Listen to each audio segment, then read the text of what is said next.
What is going on, guys, and welcome back to the Truro Youth Academy Challenge on Football Manager 23. It is the end of Season 9, the end of the 2031-2032 season, and what a season it's been. There have been highs, there have been lows, it has been an incredible season, probably the best season I have ever played on any Football Manager game to date, and I've been playing since 2008-2009. This is by far the best season I have ever done. This outstrips Carmarthen way back in the day when I won the treble with Carmarthen in the Welsh treble. I toppled TNS in that save, and like that was the end of that series going back years ago on YouTube on another channel, and it was a superb series. That obviously that series is no longer available, but since then I have not had a save that has gripped me like this season gripped me. This season, literally, it was superb. But we're going to go through it now. So as you can see, by the season to remember, we have been promoted to the Football League. We are promoted to League 2, to Sky Bet League 2. And honestly, it did not look like this at the start of the season. It did not look like this would be possible. I was getting ready for relegation battles, everything. At the start of the season, we had Lewis Rooney decided that was it. He was retiring. So Lewis Rooney left. We haven't had Lewis Rooney to save our bacon all season. We lost our professional status. The chairman decided we're going to revert back to semi-professional. So we literally have gone this whole season without having a full training schedule. We've had to use part-time training schedules. And I genuinely thought this is the season we go down. We go down this season as a result. And you can see by the result, things were not going well. Like when you get to, I think I changed at this point here. So you can see we had a lot of results where we had a decent spell here in August. But you can see that the results just weren't going our way. And we got to January and you can see this is struggling for survival sort of form, this is. And the fans were getting on my back. The chairman was trying to get my A plus rating that I've had the entire save pretty much. That was now dropping, but I was down to a C. I was in a very precarious position. And I thought, okay, this 4-2-4 is no longer working. It's not doing the business. We don't seem to be scoring. I need something that's going to work and going to work quick. And I developed over many seasons of testing and practicing and whatever else a formation. It's built for higher up in the league system. It is not built for lower league.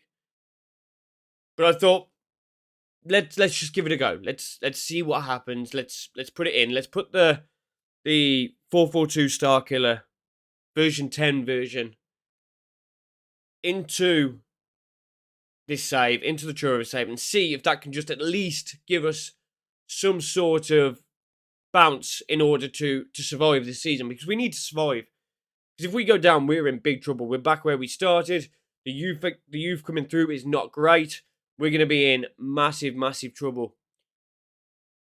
And I changed it after this Folkestone game. I think this Folkestone game might be the first one. But you can see, but then beat Harrogate. Look where Harrogate finished, 3rd. Then we beat Telford. Then we beat Dagenham and Redbridge. Then we beat Chester. And I was sat here thinking, okay, maybe I plugged in a overpowered tactic here. Maybe this tactic's a bit more overpowered than I thought. And then we drew with Altrincham. And Altrincham finished 12th. Then we drew with Halifax. And you can see Halifax finished 18th. Then we drew with Banbury. Then we drew with Grimsby. I was thinking, okay, we're not losing. That's the main thing. You know what I mean? We're not losing. I don't mind these draws. We can draw till the end of the season as long as it means we survive. You know what I mean? I am perfectly happy with that. And then we beat Shrewsbury. Shrewsbury finished 5th. Shrewsbury, I'm surprised they're even in the National League. And then we lost to Aldershot.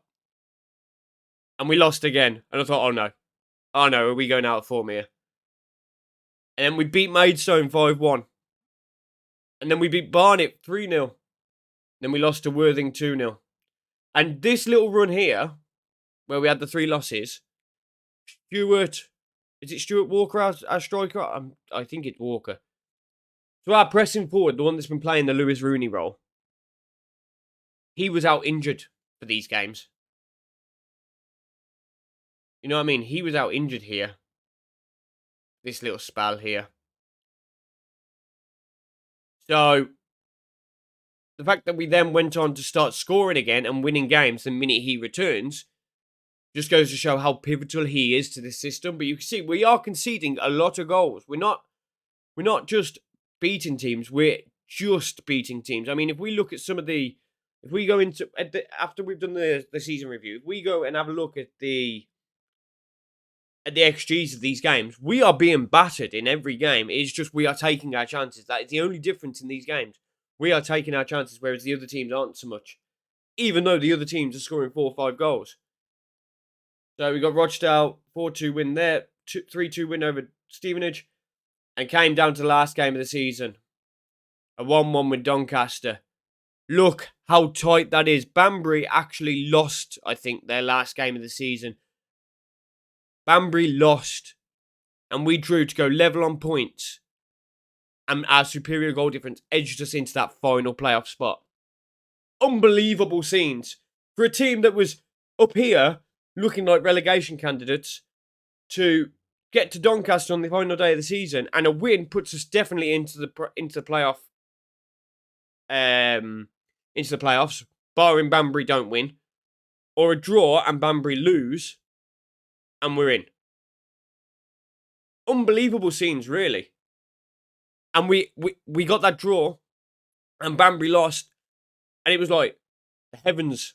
It's almost like the FM gods were smiling down on me. I was fixed. I was up till stupid o'clock playing it because I just wanted to see how this season was going to finish. It had gripped me all day. I literally did the season in one day. That's how much it gripped me, this game. I say one day, it crossed over. We crossed over. It was early hours of this morning. Anyway, first round of the playoffs. A 1-1 with Doncaster. Yet again. But we win on penalties. And we go through to the next round. Into the semi-final. We play Harrogate Town. We draw 1-1 and win on penalties. I couldn't believe it. The luck was with us. The form was with us. I was ecstatic. You could see how happy it made me. And then came the final. A 0-0. But in the 120th minute, I am actually going to show you this, and you can see how bad our XG is. 2.52 their XG as 0.69. But watch what happens in the 120th minute. Come on. Load up. 120th minute. Watch what happens to get us promoted to the Football League. The most non-league goal in existence. A big punt up and into the bottom corner when we were going up. 120th minute.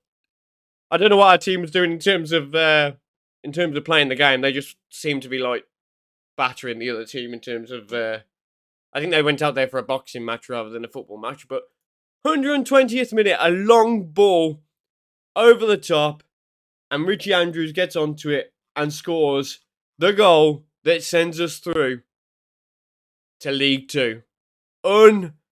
Unbelievable scenes. Unbelievable. What a season. And it all come from the formation change here. And I will show you it in the schedule, just to prove that it was a 4-4-2 change from a 4-4-2-4 to a 4-4-2. FA Cup, we didn't do very well. 4th qualifying round. Didn't do very well in the English FA Trophy either. We got battered by Kings Lynn a bit. And that was actually playing. What's surprising is we lost to Kings Lynn, who were around our national South team, and we were playing the 4-4-2. That's what was mad about that result. That was the first result that we lost in the 4-4-2. These were on the 4-2-4. So we actually lost 1, 2, 3, and then the English FA Trophy. We lost 4 games once we changed formation. That, when you consider that this was our form beforehand, that is insane. And they go on about formations don't make loads of difference. Formations make a massive difference if you're not playing well. We'll have a look at the moments to remember. The 5-1 win in the FA Trophy over #United. Yeah. I think we were expected to beat hashtag, in all honesty. The match to remember was the 3-1 with Chester, and that was when we were playing the 4-2-4. Jack Johnson was incredible that day. And you can see Jack Johnson's popped up again here with the goal of the season in the 30th minute. So let's have a quick gander at that one as well. So this is what is classed as the goal of the season. Jack Johnson has been incredible this season. He really stepped up when Lewis Rooney left, and it has been superb to watch him grow. So you can see we're playing a bit of a rotated team here. Lewis Smith playing, Jack Johnson. That's our goal of the season.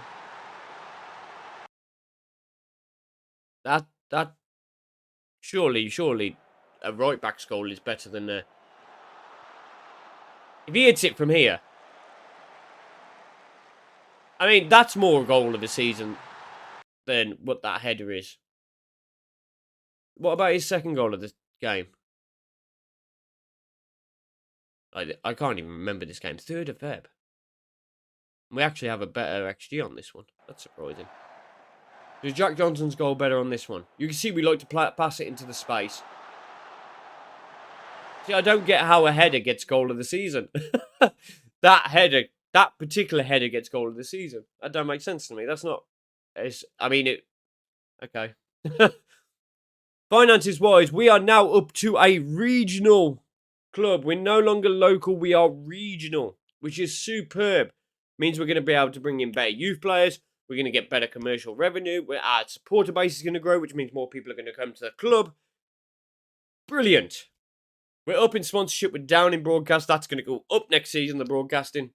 Corporate's going to go up next season. Competition prize money probably won't go up next season unless we have a really good run in the cup competitions. And the match day commercial and retail should also go up too. 317 shirts were sold this season with Jack Johnson leading the way and Stuart Walker just behind him. Like I said, Jack Johnson has been a revelation this season. So, how we lined up? This is how we lined up, the 4-4-2.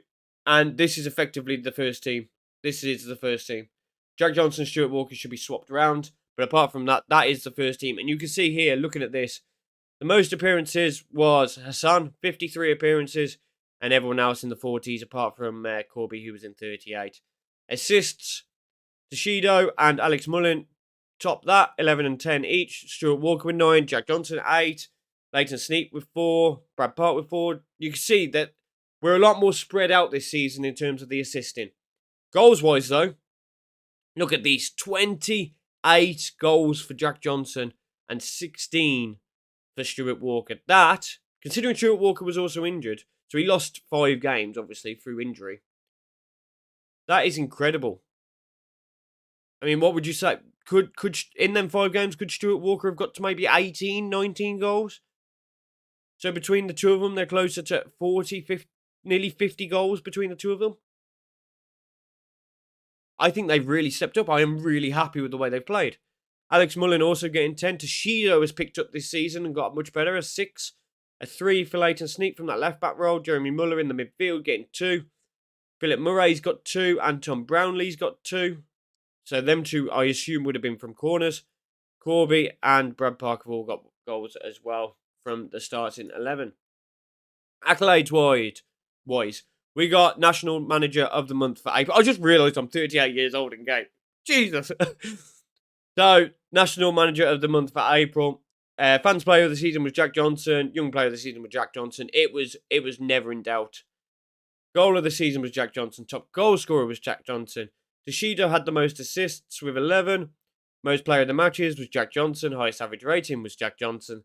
And most passes completed per 90 minutes was Philip Murray, beating Anton Brownlee, who has won it for the last 2 seasons. Competition awards are on. and we have no record breakers because obviously Rooney has left, and he's the only one that could have broke a record. What happened there? History in the making. Apparently, we flew out of the trap. So I think we had a better second half of the season than we did first half of the season. To be honest, you can see we go to this season. There's Lewis Rooney set off into retirement after a 15-year career. I'm good. I was gutted. Honestly, I thought if Jack Johnson and Stuart Walker don't score goals, where are goals going to come from? Because honestly, I don't see where goals can come from with Lewis Rooney not being here. But I was proven wrong. We got promoted to Sky Bet League 2. And it was also our best ever finish in the National League. It was superb. And it says one major award again, and it's coming up with Manager of the Season. Now, we are actually in the running for Manager of the Season. So I might have to just skip forward I'm going to, at the end of the video, I will skip forward and find out if we won Manager of the Season. So, tactics-wise, we were using this formation, weren't we? This was our formation that we've been using. This was used in the first part of the season. When I realised we were in trouble, in massive trouble, I switched to this. So nothing really changed much. The wingers came back a little bit, and the midfielders came up a little bit. That was it. That was all that really happened. You can see the two roles here are the same. The roles on the outside are the same. The only thing is, these two aren't as defensive as what they were before. And it was a massive risk. And I know Thomas Owen's there at the moment, but that was only because... Where is he? Brad Park was suspended. So Brad Park will be back. But, Thomas Owen's, that youth player from last season, his contract is expiring, but he is very likely to get another contract because he's played really well. But you can see we've just changed the wing backs to automatic, swapped over the central defender and the ball playing defender, and we've put the non-light... Okay, so we've put the non-league Neuer on sweeper keeper. So if you remember way back when he joined the club, he had a game. We gave him a game, and he came out pretty much to the halfway line. And we ended up conceding a goal off it. And we dubbed him the non-league Neuer because that's what he liked to do. He just liked to keep coming out. We gave him permission to do that in the second half of the season. Wow. Wow. What an absolute monster he became. He conceded 66 and 49 and kept 11 clean sheets. Wow. He did very, very well this season. Incredibly well. And you got to remember, he won the team 2 penalty shootouts with his saves. You know what I mean? 2 penalty shootouts. The first round of the playoffs and the semi-final of the playoffs. He won it for us. He saved loads of penalties in the penalty shootouts. Then do we do it? But he's not the non-league Neuer no more because we're in the Football League. Ooh. Give me ideas for a nickname down below. Give me ideas for a nickname. Something to do with rushing out and being that sort of goalkeeper. But yes, this is the 4-4-2 Star Destroyer tactic that I have used with Deportivo. I've used it in my offline Wolves save. I've used it in loads of other saves. And I'll show you, it's developed over probably... Oh, I don't know. There it is. Look, you can see there. Look how many developments there were. 19 total versions of it. And number 10 proved to be the most effective. Number 6 was also very effective, if I remember. And 8 was also effective as well. But number 10 has the best overall. And obviously, you can see I've looked at a few other people's tactics and seen what they do with their 4-2-4s and whatever. But, yeah, this is the first tactic that I built for Football Manager 23. So, it was tested against all of these sort of ones. The Scream Aim Fire, the Mid Block, the 4-2-3-1. It was tested against all of these. It's not as good as some of them. It's better than others. But the V10 version, as you can see from our results, has done very well. And you can see we've got no player instructions really. It's just a very basic tactic that is worked off of basically a balanced mentality. We pass into space, we're fairly wide, we work the ball into the box. We're a slightly higher tempo. We distribute to the centre backs, we distribute it quickly, counter press, high defensive line, high press, much more often on the trigger press. We prevent the short goalkeeper get distribution.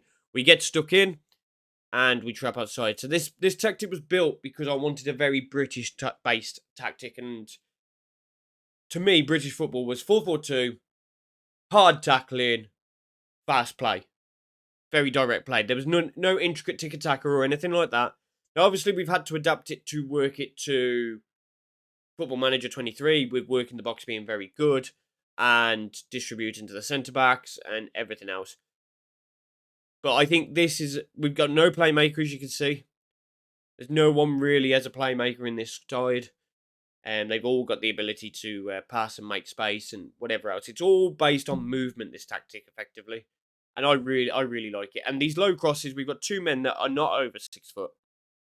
Two men that are really, really, really not going to compete in the air with any team. So we've gone with the low crosses, and it seems to have worked out, especially for Jack Johnson. Like I said, with his 26 goals in 44 appearances, 28 for the season total.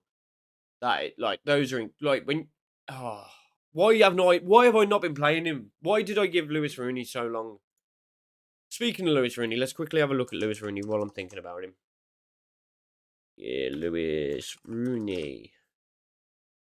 So he did retire. He never went into a coaching role or anything like that. He retired as a player at the age of 34. He is still our top goal scorer.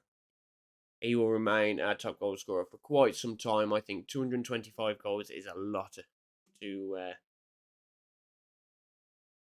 beat. But it will be beaten eventually. But I don't think it'll be by any of the players we've got here. Although Jack Johnson, I mean, how many goals has he got? 48 in 174. That's not a bad record, you know. 48 in 174. That's not a bad record, considering he was woeful down here. Although I think I was playing him on the right down here. I think I was playing him on the right in this league. And then he didn't play much in that first season. Although he played relatively well, he didn't play much in that first season in the National League. Second season, he got a bit more of the bite at the cherry with Lewis Rooney being injured. And also it quickly becoming Lewis Rooney's last season with us. And then this season, he's just gone on leaps and bounds. It will be interesting to see how he does the step up to League 2, because he is only a leading player for North-South sides. And I don't think he's going to get much better than that. Yeah, he's currently playing close to his potential. Alex Mullen still has the ability to go really far. We have a couple of players that have that ability. But, yeah, I think next season we're going to come straight back down, in all honesty. I don't see how we stay up. We have also gone back to being professional now that we are in the Football League. So we were only semi-professional for this season. He did send an email saying that we are turning professional again. That was very good to see. I'll see if it's around here. Truro praise. Very happy. There we go. We turned professional again with a place in the Sky Bet League 2 assured. It has been officially confirmed that the club will go full-time again. So we are back to being full-time, which is superb. And we are on the management list. So Max Fox, the manager of Aldershot, who went up as champions, and myself, who went up as playoff winners. You can see I'm now also known for paying close attention to youth development. We like our youth development. Even though my working with youngsters is still only 1, which does not make sense. But, you know, it is what it is. So, let's go into the under-18s and let's have a look at those that came through this season, which I have not actually named. That's a mistake to make. So I'll quickly name all these and I'll be back. So then we are back, and there are only 3 players that made it into the youth academy this time. It was a very, very, very, very, very poor youth intake. I don't know whether I can show you. You can see we only brought 3 in, and you can see by the ones that I let go, none of them were ever going to be good enough. So unfortunately, the youth squad has thinned quite a bit this season, but we did bring in Mr. Elliot Bailey Rowley. He looks potentially like he's going to do a job for us. He's 11 determination. He's got some aggression. Anticipation could do with improving. First touch passing and finishing could do with improving ever slightly. I like the teamwork and work rate. He's 5'11". I think we can bring his strength up ever so slightly. His stamina, his pace, and it could do with coming up ever so slightly as well. But his acceleration looks fairly good. He is a pressing forward at standard. So I reckon we train him up for this season in the under-18s. We then send him to the Vanarama National League North or South the following season, and then we let him just try and develop there, and hopefully he will come back and do a job for us if we are in the National League at all. We also signed Josh Morrison. Again, we struggle with this acceleration and pace with these younger players, but he looks an average fullback. I don't think he's ever going to make the team. He might become a wing-back on support. Potentially, he's got some attributes that could work for that. You know what I mean? He's not definitely a defensive fullback. He's not an attacking fullback. He's just a bit of both. So there is potential there that he could maybe make it as well. And Charlton Laker is the one I'm least concerned about. I don't think he's going to make it at all. As things stand, he is very slow on the acceleration and pace. It does not bode well for somebody that is a winger. His concentration is low. His determination is really low. I don't think he's going to make it. I think he's probably going to move into the middle a little bit more. And maybe we can train him up to be a central midfielder on support. I don't think he's got the stamina to be... He's got the ability, to be a box-to-box midfielder. When you look at his acceleration and pace, he's just going to be out of position all the time. But a central midfielder on support, I think he could definitely do. He is strong with both feet, so that is relatively good. He is a little bit on the short side, so I'm a little worried about that. I don't think he's going to make it, but I'm going to give him the chance regardless. And those were the only 3 that made it into the youth academy, unfortunately. So, moving on, finances wise, 302,000 in the bank. Projection to continue getting worse. We need a couple of seasons in League 2 without dropping down into the National League, and we need to start selling players. Now, we have started having interest in players. Philip Murray, unfortunately, has had interest in him over the course of this season twice. Once in the summer and once in the January transfer window. He is still here, but he was wanted by Hartlepool. Now, Hartlepool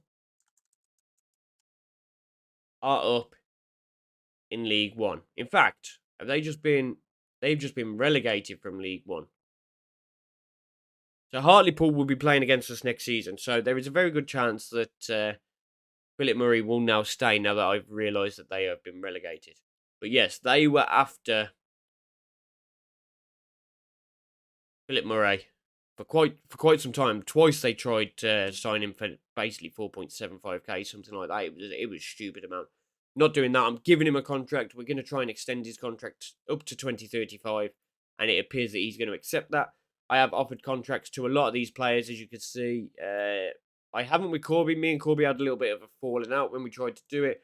Anton has now got a contract being offered to him.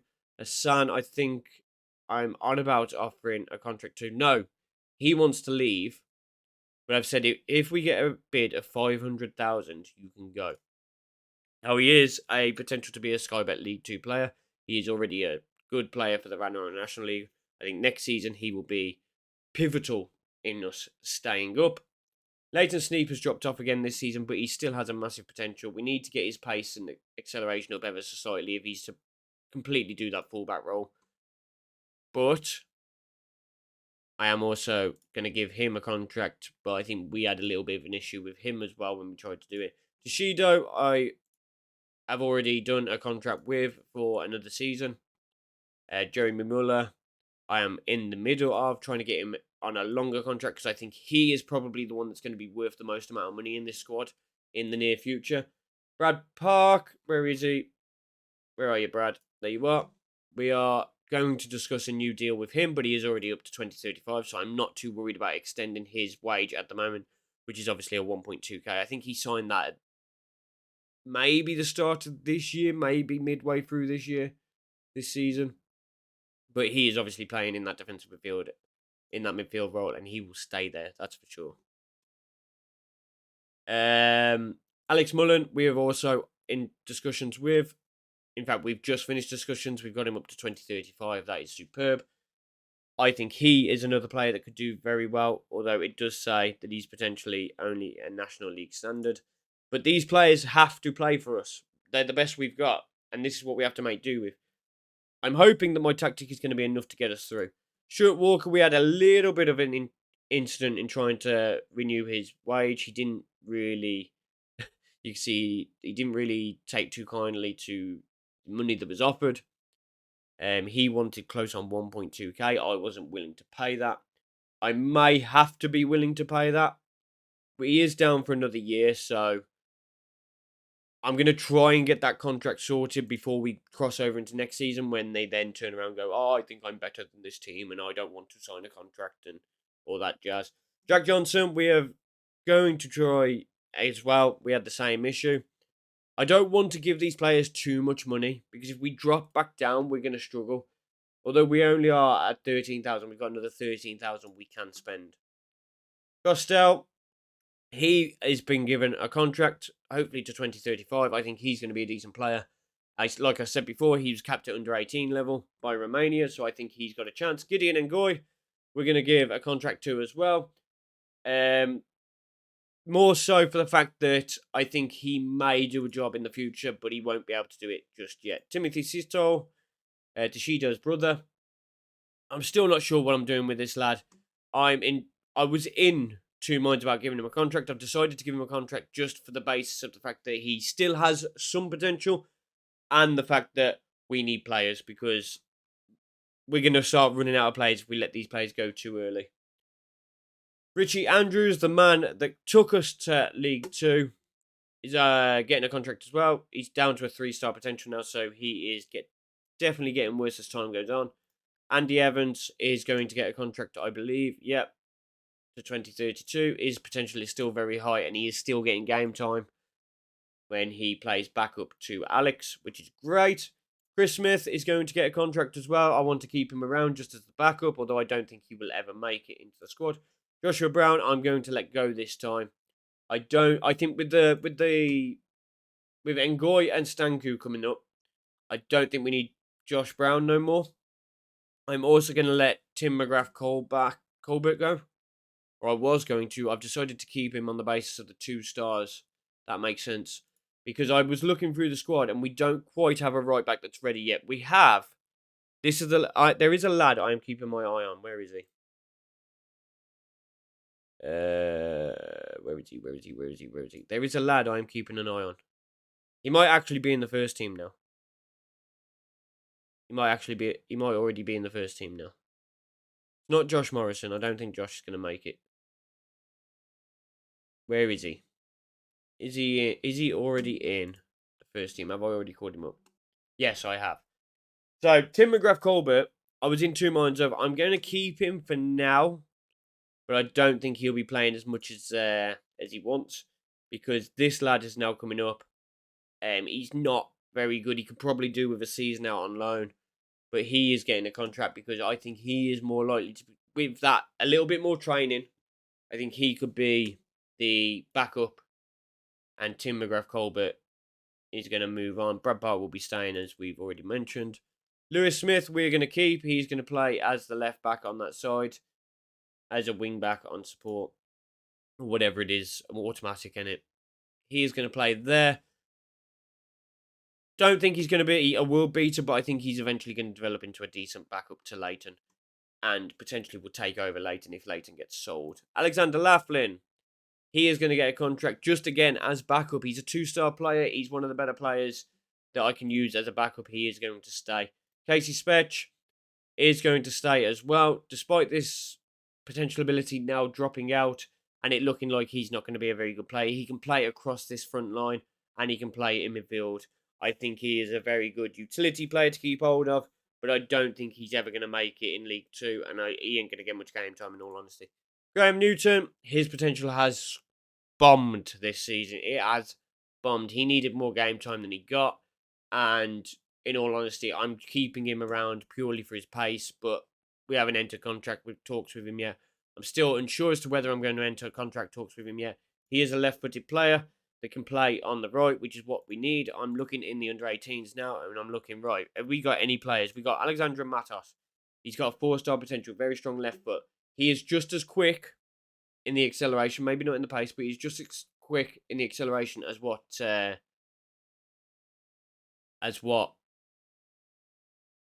what was his name? I've already forgot it. Newton was. So maybe it's time for Alexandra to step up and maybe prove his worth. But again, looking at these stats, you're not going to expect much from him, are you? Let's be honest. There is also Shane Brennan, who is left-footed, much better on the acceleration and pace.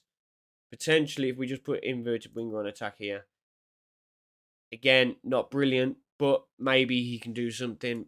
So we've got a couple of players that could maybe step up. Sam Wood is reasonable with the left foot, okay with the right, really good with the right foot. Maybe he could do a job as an inverted winger on attack. But again, not quite there, not quite ready. Sean Manning, very strong left foot, very good right foot. He has been playing up top as his training, but maybe we turn him into a inverted winger. But again, look at these stats. These attributes are dreadful. And then obviously we've got Elliot Bailey-Rell, who is not left-footed, so he will not play on that side. So there are a couple of players here that we could potentially use. Ashley Johnson is also a left-footed player that can play on that side. But look at this. Oh, ew. So I don't know. I don't know whether there's a player here that can take over, but maybe. Into here we have Daniel Park. He's a right-footed player, so unfortunately he's not going to play there. He may get a contract. Sonny Precious is a reasonable, very strong, but he plays up top. Maybe I can turn him into an inverted winger, but I don't think he's going to make it either. His attributes aren't quite right either. I'm a little bit concerned that we are slipping away from having anyone that can play as a left-footed player on the right. I may have to change that into a winger rather than an inverted winger, which is going to cause issues with the tactic.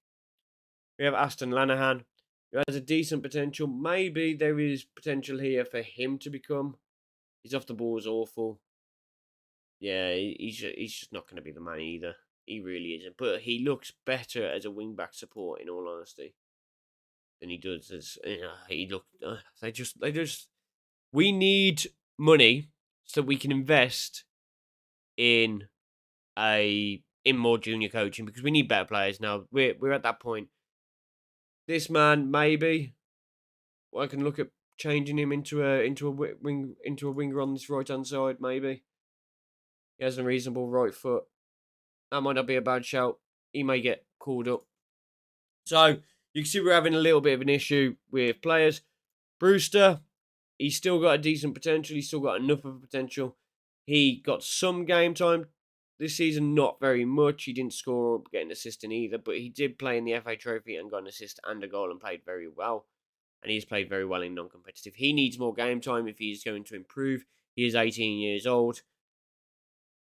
Don't think he's going to make it into League 2, but like I said, I've got to play with the players I've got, and these are players I've got, and it looks like a really awful straight back down team, in all honesty. So Danny Roberts, we'll touch on him. He is going to go as well. His potential bombed at the end of the season, and I genuinely thought he was going to be able to be a player for us, but no, not looking likely now. Not now that his potential is just bombed out the game. If it was still up at the 4.5, 3.5 star that it was, I'd probably kept him, but it just bombed out, and that's it. So that is going to end today's video. I know we haven't covered a lot. We've gone a lot through the players, and we've gone a lot through the tactic and whatever else. Next season will be season 10. I'm going to do that video for next Sunday. Hopefully we survive. I don't think we will. If we do, it will be very, very, very, very, very tight. But, in fact, what is the... Let's have a look very quickly at what the survival points. So we need at least, looking 45. So it was roughly about 40 this season. 45 this season. 44, sorry. 49 that season, but 45 would have survived. 45 would have survived. 45 would have survived. 45 just survived. 45 would not have survived that season. 45 would have survived that season. It wouldn't have survived that season. It would have survived that season. And it would have survived on goal difference. So we're going to aim for roughly about 45, 46 points, I think. This season was awful for Chesterfield. 31 points. Who's their most valuable player? Just to give me an idea. 250k. 250k. Okay, let's have a look at my team. 500k. Oh, okay. Yeah, the rest of the team, not so much. But five. No, that's only because I've put that as his asking price. I don't actually know what his value. Guide value, 240 to 400k. So my best player is worth the same as 3 of their players. 2 of their players. And the rest of their team looks a lot better. Yeah. This is going to be a tough old season. But that is going to end today's video. If you have enjoyed it, then please drop a like. Comment down below. Let me know what you think about the save. Do you think we're going to survive next season? If you do, I want whatever you're smoking. Subscribe to the channel if you haven't already. And I will see you next time.